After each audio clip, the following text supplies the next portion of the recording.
আজকে সকালে ঘুম থেকে ওঠার পরই দেখি এরকম ঝমঝমিয়ে বৃষ্টি হচ্ছে। মানে ঘুম থেকে ওঠার পর যদি এরকম একটা ওয়েদার দেখা যায়, এর থেকে শান্তি আমার মনে হয় না আর কিছু হতে পারে। এতদিন যা গরম ছিল তার মধ্যে এরকম একটা ওয়েদার, মানে এর থেকে ভালো কিছু হতে পারে তোমরাই বলো। তো যাই হোক, তারপরে কিন্তু সকালবেলা উঠে আমি আমার ড্রিঙ্কটা খেয়ে নিলাম। দেন মা করেছিল সকালবেলা রুটি আর ছোলার ডাল, যেটা খেতে অসাধারণ হয়েছিল। আমার মা এমনি রান্নাটা কিন্তু হেব্বি সুন্দর করে গাইস।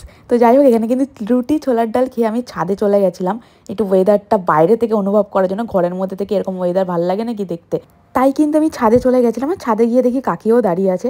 আর এই যে এইদিকে যে গাছটা দেখছে, এটা কিন্তু ড্র্যাগন ফ্রুট গাছ। এবছর প্রচুর ফুল হয়েছে, অনেকগুলো মনে হচ্ছে ফল হবে। যখন হবে তোমাদের আমি দেখাবো।